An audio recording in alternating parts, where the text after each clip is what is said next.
Welcome to this video on profit and loss.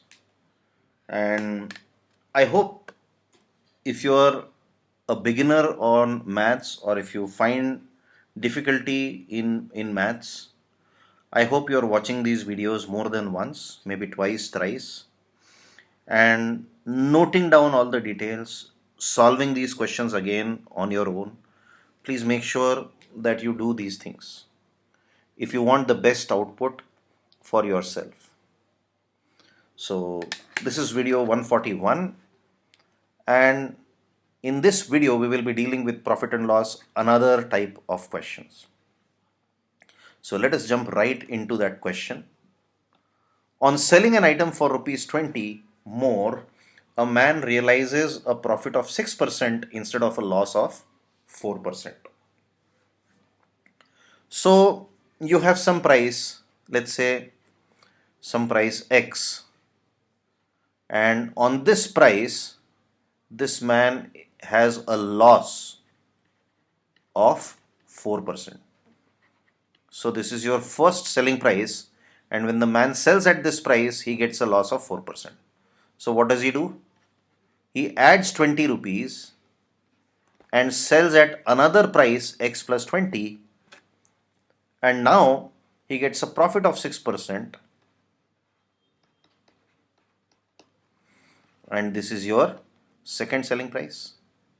Obviously we arrived at the second selling price by adding 20 rupees. So we can say that SP2 minus SP1 must be equal to 20 rupees, or SP1 plus 20 rupees must be equal to SP2. But what is this selling price 1? At this you have a loss of 4%, and whenever you see this loss of 4%, instantly you know that this selling price must be 96% of the cost price, because there is a loss of 4%. So 100% minus 4%, that is 96% of cost price, must be this selling price.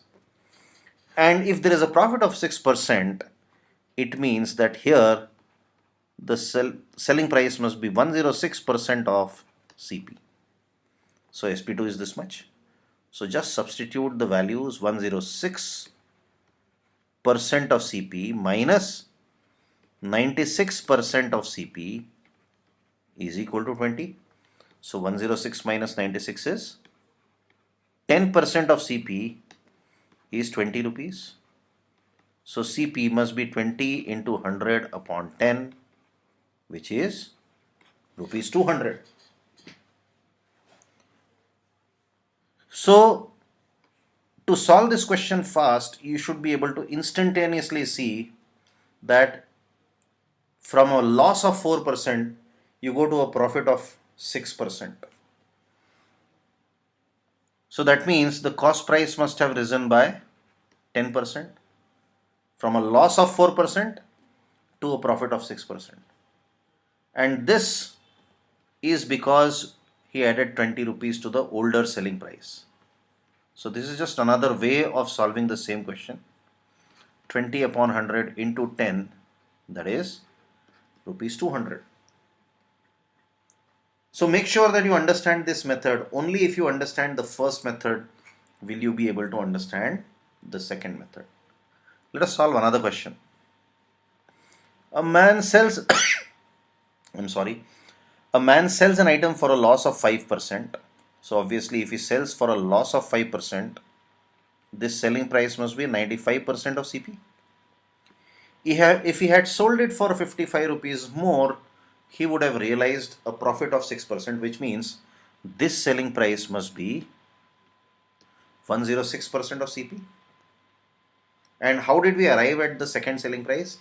By adding 55 rupees to the older selling price. So what should we write?